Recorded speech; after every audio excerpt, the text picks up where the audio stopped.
Good evening and welcome to our 30 Days to Freedom, Becoming Authentic teleconference. This teleconference is something that is being brought to you by Upscale Desires and Nikeema Lee. I am your facilitator this evening, Nikeema Lee. If you got an invitation to this teleconference, I want to thank you for joining us. I also want to encourage you to give the link and the information to any friends that you may feel that may benefit from the information that we may be giving today and any upcoming topics that we may have in the future. So one of the things I wanted to do tonight before we got started is I wanted to tell you a little bit about me. I wanted to give you a little bit of background as to what we're going to cover tonight. And then finally, I want to go ahead and talk about courage and commitment and what it really takes for us not to settle for less than what we deserve in our lives. Okay, first off, being someone who has looked for love since the age of 11 years old, we're talking over 20 years of searching for this thing, for this, what I would consider a tangible thing. I was always looking for this object of love, a symbol of love, looking for it in things from all facets of life, whether it be men or drugs or food or some sort of addiction of choice. There's always been this void in my life. The void came to my life when my mother, at the age of 11, decided that there was a part of her and we couldn't be together. She decided that living with me and being with me wasn't what she wanted to do. So one day I came home from school. My mom said, I'm leaving and you can't go with me. And ever since then, there's been this looking for security in my life. So for years and years and years and years and years and years and years, you're talking decades upon decades, I searched for this empty jewel within my soul.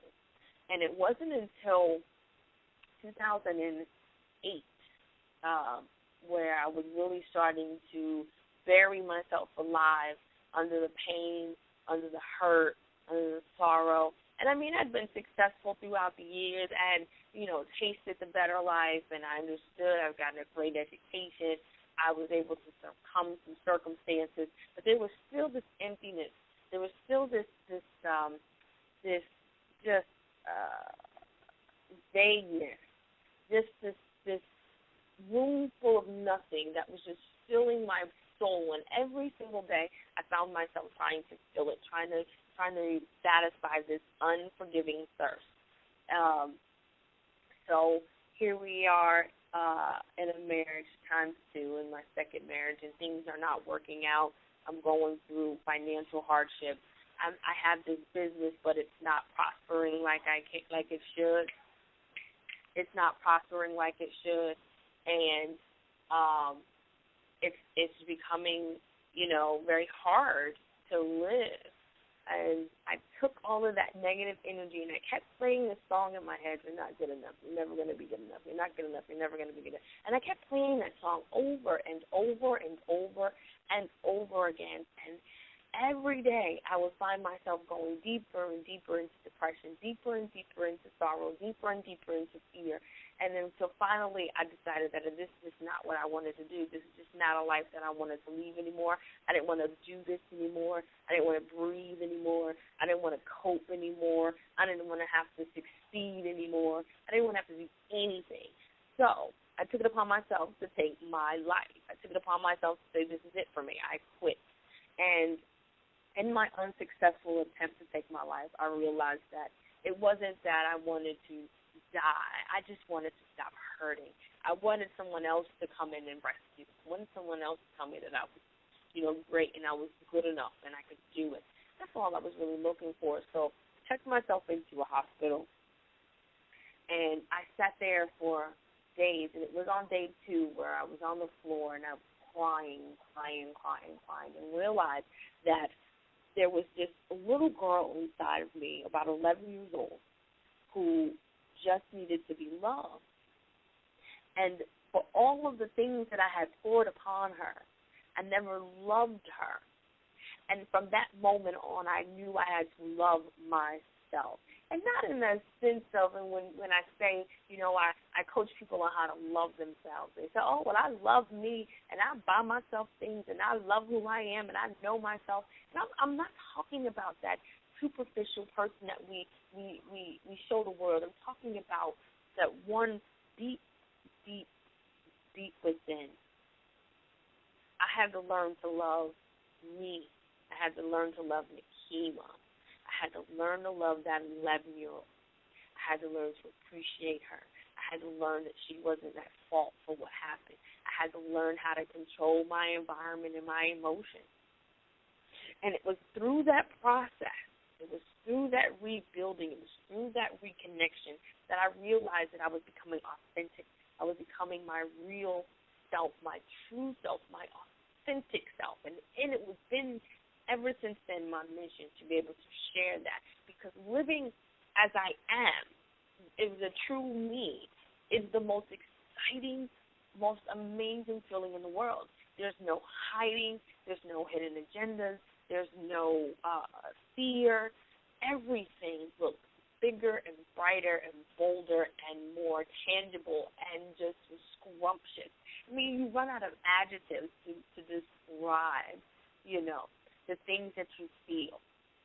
And it was in that discovery that I knew that I had to be able to speak this word to someone else. I had to be able to show others that you too can march into life and say, this is what my life should be, and this is how I choose to do it, and this is how I'm going to wake up every day, and this is how I'm going to conquer the world, and this is how I'm going to do it, and I'm going to do it like this, and this is what is going to happen.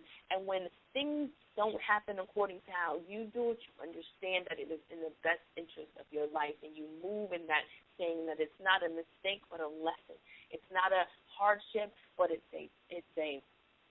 a reward of knowledge. And you just move through life and you understand that you are attached to an abundance, that you are attached to an unforgiving,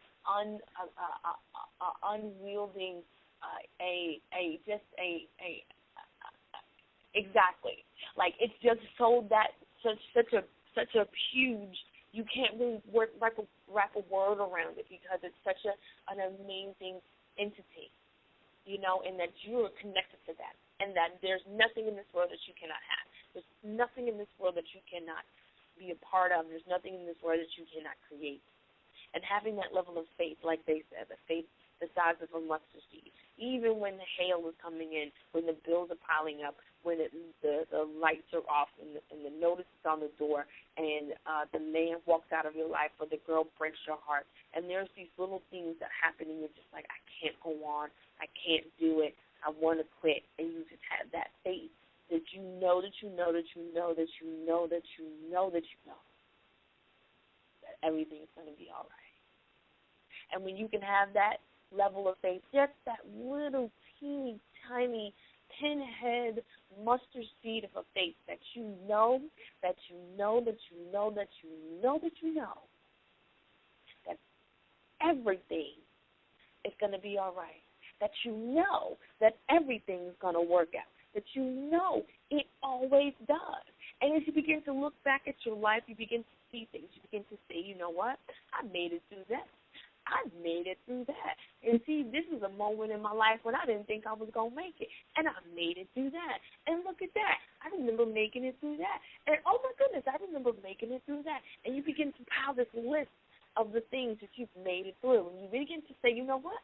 If I made it through so much, I know I can make it through this. This is nothing. This is just a level of test, and I believe, and I know that I know that I know that I know. And you begin to walk, and you'll see things, magic happen in your life, and it just happens. It turns on like a switch, and things come out of nowhere, and people call you, and opportunities arise, and good things will happen to you.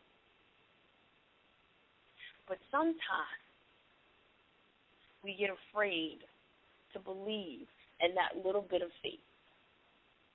We get afraid to believe, and it gets clouded by this thing called fear.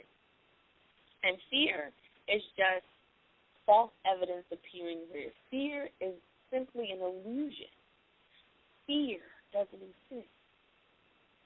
And I know it looks tangible, and you feel the heat of fear, you feel the pressure of fear, but it's really a projection of our own thoughts. Fear is simply a projection of our own thoughts. And if you can change your thoughts, you change your projection, and fear just magically goes away. It magically disappears. It ceases to exist. And we wonder, how is it we find ourselves wrapped up in worry, wrapped up in anxiety, wrapped up in panic? When you take the time and you find yourself in any of those thresholds, you take a deep breath and you remember what is true. You remember what is fact, and that fear isn't real, and that fear is just a projection of my own thoughts. And if I change my thoughts, I change my projection and perception, and then fear doesn't exist. Fear doesn't exist. Fear doesn't exist. And we tend to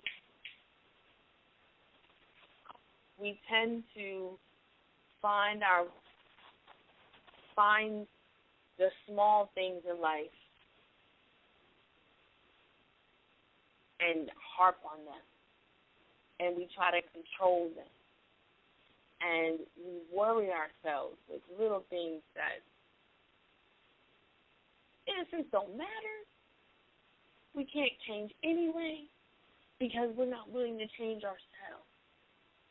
And when we find that a lot of the things and a lot of the discontent that we have in life are really because of our own resistance to the process and our own resistance to the flow, that's where we have negativity.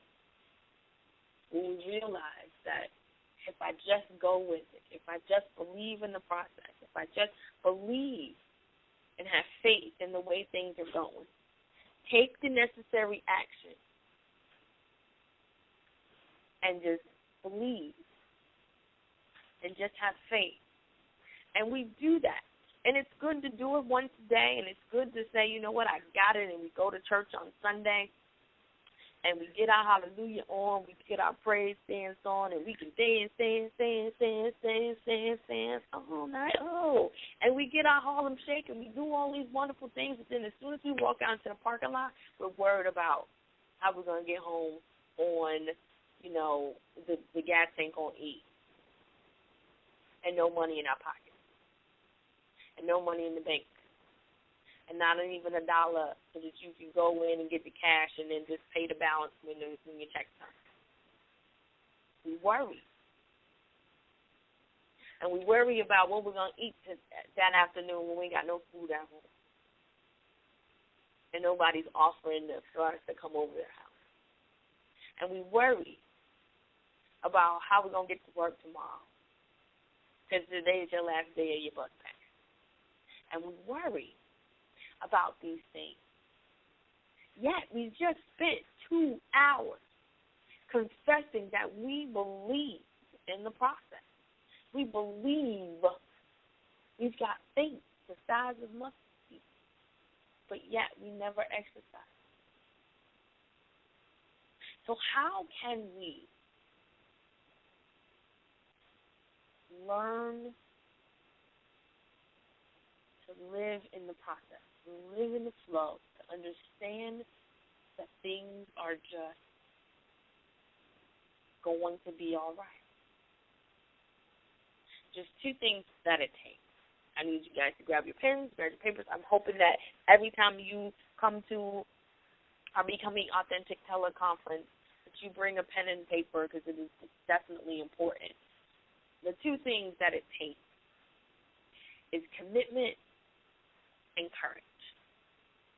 Now, commitment is crucial because many times we start out with new things and we say we're going to do stuff, and we go through the Holy Ghost experience, and we have the come to Jesus meeting, and we look life in the face and we say, you know what, I'm going to change my life. I'm going to stop smoking. I'm going to stop drinking. I'm going to stop using drugs. I'm going to stop worrying. I'm going to stop procrastinating. I'm going to stop. And you have that focused energy, and you're ready to make things happen in your life. And then the next day, the next moment, the next second, you shift. You change. You do it differently. It takes commitment. People who lose 50 pounds takes commitment. People who are successful, it takes commitment. People who are multimillionaires takes commitment. People who sell platinum albums, it takes commitment. And people who change their stars, it takes commitment. People who become authentic, it takes commitment. It takes commitment. And sometimes we are so bogged down with so much gunk, we've got to deprogram in order to reprogram. And that deprogramming may require you to become conscious of your thoughts on a second-by-second basis. And I know a lot of people say, well, Nikeema, that's a lot. That's a lot to put on a person. That's a lot to require from me. But the idea is, and understanding is that with great change comes great responsibility. If you're not willing to do the work, you're not going to reap the benefits. You're not going to sow seeds of prosperity. You're not going to reap the benefits of prosperity. And you have to sow a seed every day. If I told you, if you went out to your garden, and in order to get prize-winning tulips, that you have to go out to your garden every day and prune and weed and water, and you said, you know what, I'm committed to having tulips, world-famous tulips. I'm committed to that. I'm committed to having world-famous tulips. So, therefore, I will go out every day and prune and weed and water. And in 8 months, you go to a flower convention, and by gosh, your effort has awarded you a prize. The same goes with your life. The same goes with your relationships. The same goes with you. If you commit every day to being the best you can be, at the end of the day, you will be the best you can be for that day, for that moment, for that second, for that lifetime. You will be the best you if you make that commitment. And once it becomes an automatic thing, once it becomes ingrained, because you didn't always know how to brush your teeth. You didn't always know how to tie your shoes. You didn't always know how to drive a car, but you practiced. You kept doing the same thing over and over and over and over and over again in order to get the result that you wanted. And when it didn't work out, you changed the way that you did it in order to get what? The result that you wanted. You adapted in order to get the result that you wanted. Now, we know what insanity is. Insanity is doing the same thing over and over and over again, expecting something different, versus doing something with practice, failing at it, readjusting your approach, and doing it again. Changing the way that you're doing things. Now, look around in your life. Look around and do a self-evaluation. And this is what we do on the first few days and 30 days to freedom becoming authentic. This is what we do. We take a self-inventory. And if you can look around your life and you find displeasure, then there's something you need to do differently. You need to make a change. You cannot do the same thing and expect something differently. If you are broke and you keep doing the same thing each and every day, you're going to stay broke. You've got to decide, okay, this isn't working for me, so I've got to do something different. What am I going to do? And just do it. Do something different. Make the commitment to do something different. And then if that doesn't work, make the commitment to do something different because you've made the commitment to be wealthy. You made the commitment to have a successful relationship. You made the commitment to live your life to the fullest. So you're going to do what it takes in order to get the results that you want. Am I right? Am I right? And we tend to find these excuses for why we don't have what we want. We tend to blame it on others, say, oh, it's my ex's fault, it's my parents' fault, it's my kids' fault, it's my everybody else in the world's fault but yours. Everybody else in the world owes you something. Everybody else in the world is accountable for you.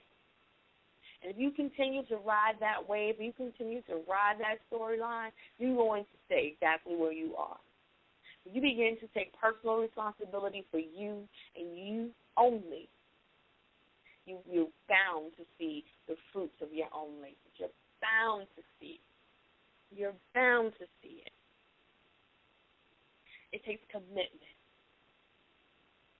Now, you can't just be committed to something. You can't just wake up in the morning and say, well, I'm going to do it. I'm going to do it. I'm going to go out. I'm going to be the best I can be, and I'm going to get it on, and I'm going to be the best, and there's nothing to stop me. Because no, as soon as you walk out the door, somebody's going to test you. As soon as you go, like, the bill's going to come, you're like, you know what, I'm an entrepreneur, and I'm going to stay the course, and I'm going to do this business, and I'm going to do something, and I'm going to make this business work, and I tried it this way, you know what, I'm going to try this, and work for me yesterday, so I'm going to do it this way tomorrow, and I'm going to do, if this doesn't work, I'm going to do it this way, and if this doesn't work, I'm going to do it, because I'm determined to make this thing work. And what's going to happen? The bills are going to come, the lights are going to go off, the note's going to be at the door, your car is going to be repoed, and you're just like, I don't understand why I can't make this thing work for me. I quit. I'm going to do something, and I'm just going to give up on this idea. I'm going to give up on this dream. It takes courage to stand in the face of that and say, you know what? I deserve everything I desire. I deserve everything I desire. And this is what I desire. This is my goal. I intend on seeing this goal through. I will do whatever it takes to make sure I am successful at this, and I'm going to find another way to do this. I'm going to find another way to make this happen. I'm going to find another way to get my desires. I'm going to find a way. And you make that commitment, and the things will come to you. And maybe it is get a part-time job, but it'll be something that you can do in conjunction with. It will never, ever, ever take you away from your goal, take you away from your desire. God will never snatch a dream away from you, ever. And that's how come you know it. When you can still do it and still have the fullness of heart and still have the fullness of mind and still have the fullness of happiness along with it, then you know it's meant to be. Then you know there's something good going to come from it. Because happiness is the test. If you can do it and still be happy, then that's for you. But if you find yourself like, man, I got to go and I got to punch clock, and I don't want to punch clock, and I got to listen to this supervisor, and they just stupid as I am. This is stupid, and I hate stupid people, and I hate this, and I hate working in retail, and I hate these, and I hate, and then you get up in the morning, and all you do is hate, and you hate on your kids, and you hate you got to get up early, and you hate you got to do this, and you hate you got to do that, and you hate, and you hate, and you hate. That's not what that's supposed to be about. You're in the wrong thing. Try something different because that's not it for you. Happiness. The measure of life is in your happiness. If it makes you happy, and I'm not talking about some superficial, temporary happiness. I'm talking about good, down-home, fundamental happiness. I'm talking about good, fundamental happiness.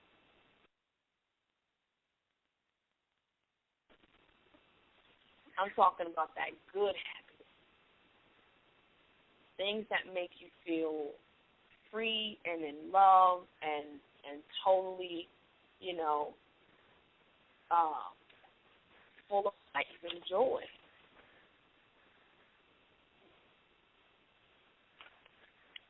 Full of life, full of energy, full of joy, full of happiness. So, what we learned today is we learned commitment. And today I challenge you, make a commitment today. I challenge you to make a commitment. Go ahead. Make the commitment. Make the commitment today to live your life to your fullest capacity, to do what your heart desires, to program, to deprogram, and reprogram yourself to become new. I challenge you to become authentic. I dare you to swim through the muck of garbage that is festering in your soul, to clean it out, to flush it away, to scrub it clean, and to become you. To live through your life through the eyes that only you were created to see. I dare you. And then I challenge you to do it with courage. And I'm talking about that Dorothy Wizard of Oz courage. You know, as he says it, courage. You need courage. And sometimes it's good to have other courageous people around you. So with that, I want to offer you the opportunity to join my Facebook group. It is a private group. You do have to send a request in order to get in. Go to my website, NikeemaLee.com, and I want to be able to encourage you every day. I want to help you encourage. I want you to know that you're not by yourself. I want you to know that you're not alone. I want you to know that there are other courageous warriors out there living this life one day at a time, one moment at a time, 1 second at a time. Go to NikeemaLee.com and go to request the free book and daily devotion. I want you to go there and click. I want you to fill in that form. And we will definitely get you on our personal affirmation list. And once you do that, and you get locked in, we will lock you into our Facebook group. And that's where you can chat, you can post questions, you can post other words of encouragement and affirmation, all sorts of things. And we can get you a copy of 30 Days to Freedom. Because I want to be able to help you get free. I want to help you get free. I want to help you live your life the best of your ability. I know you're tired. I know you are looking for answers. The reason why you're listening to this is because you are looking for something. And I have it. And I can help you. You don't have to do it by yourself. Because I had to do it by myself. Now, I had coaches. I had books. I've taken all of that material and I've put it in a wonderful, wonderful book. A wonderful, wonderful system. Look at the testimonies of other women who've gone through this, other people who've gone through this. And I tell you that the freedom that you have is unreal. It is so amazing. It is so beautiful. Join the challenge. Join the challenge. I want to thank you. We will be back here next Tuesday night. Next Tuesday night, we'll be right here. Make sure you call in. Our call-in number is 661. Tell your friends, 661-673-8600. And our access code is 368 pound. That is 661-673-8600. The access code is 368130 pounds. Tell your friends. Tell your friends. Next week we're going to talk about how to open your heart again. How to open your heart again. It's scary. It's scary to face hurt and pain. How do you face it? Join us next week. I look forward to talking with you all.